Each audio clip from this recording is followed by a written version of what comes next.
Etude by Fernando.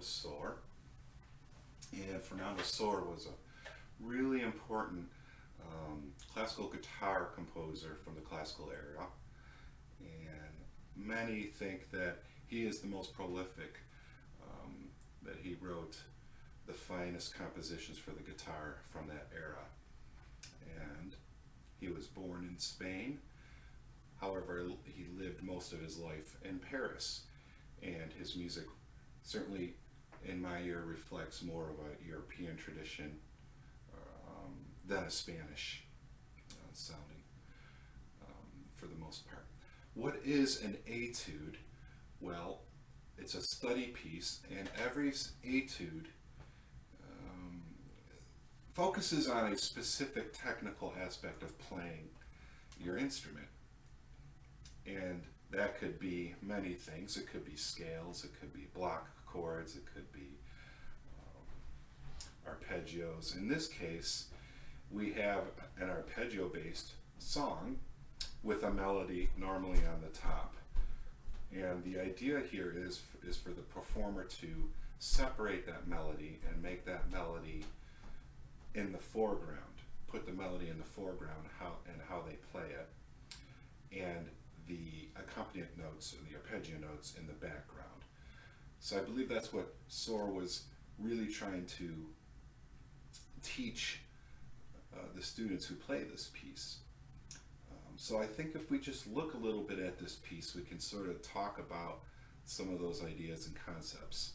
So if we just look at the first four measures, for example, we have this music.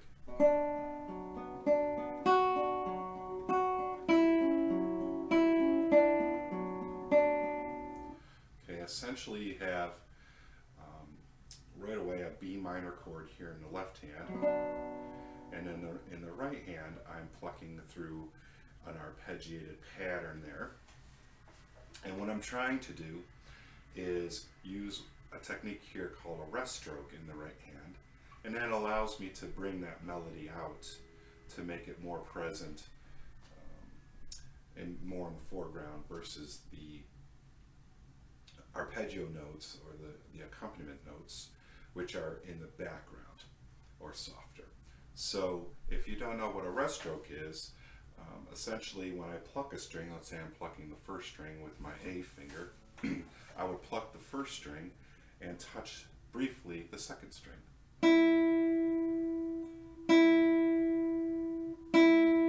Now a free stroke, which would be the other most common stroke, I would pluck the first string, but I'm not touching the second string. And this works on any string, so if I do a rest stroke on the second string, I would pluck the second string and briefly touch the third string. And this could be done with middle finger, index finger. The free stroke would be the same way. I would play the index finger here on the second string, but I'm not touching, trying not to touch the third string, and so on.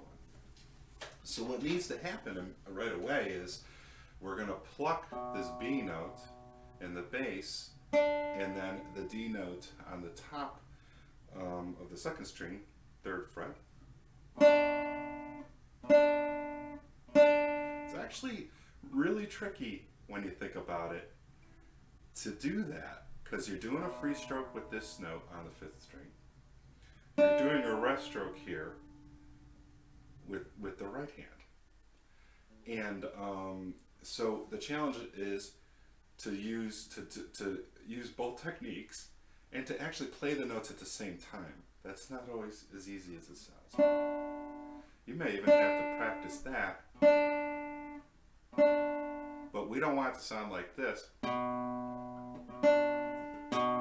having it's even hard to play. There. Where I'm bringing the bass note out. That's the opposite of what we're going for here. So once I play that note, the first note,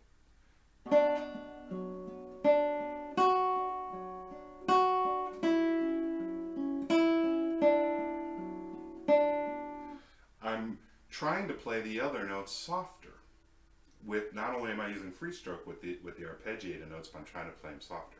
I think one really great idea here to do for any similar study here would to separate the melody from the composition itself. So what if I did that, and if you were looking at the music, normally you would see that the melody note is separated because the stems are going up, and then the accompanying notes stems are going down. But if I were to play the melody simply by itself, it would sound like this.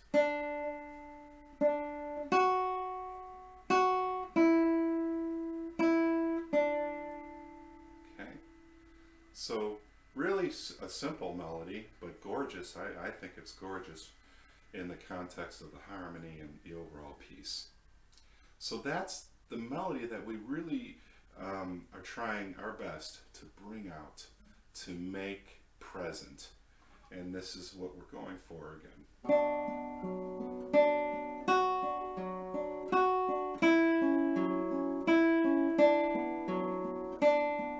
Okay.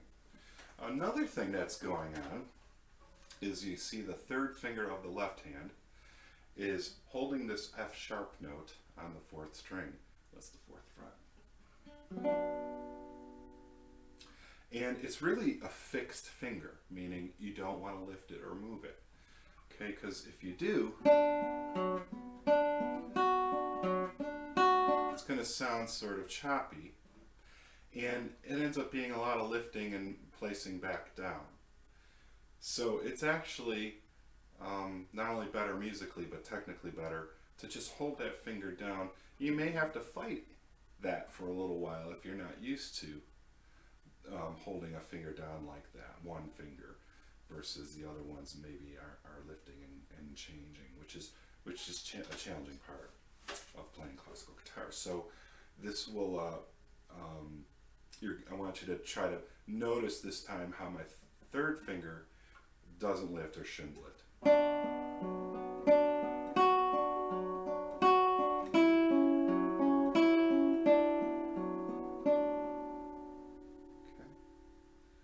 So that is some of the things that are going on in this piece, Etude in B minor, some of the most important things that you need to know and understand. Another really important part of this piece, or playing really any piece of music, is the idea of phrasing, and that's how we're shaping the musical line.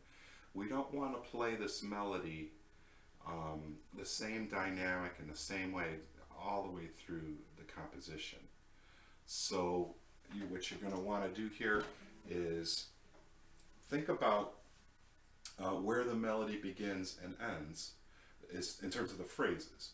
So I think a lot of times in this piece the phrases last exactly 8 measures.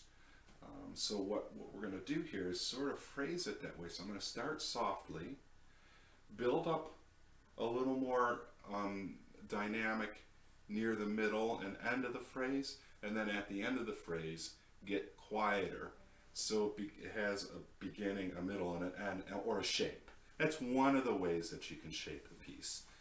And sometimes just a subtle amount, less is more, but you can experiment with that and do even quieter in spots or louder in spots till you're satisfied with the phrasing. So I'll give you an idea what I'm trying to do.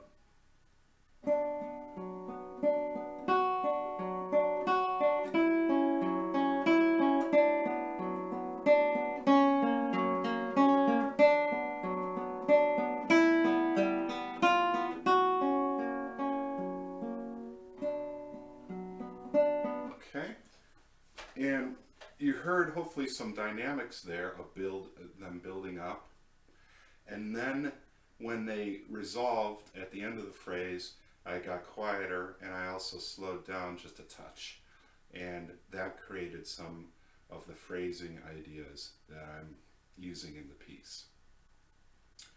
Hopefully these ideas help you when you're learning studies by Sohr, Giuliani, Carcassi, or really by any composer. And I hope you enjoyed the video. Thank you very much.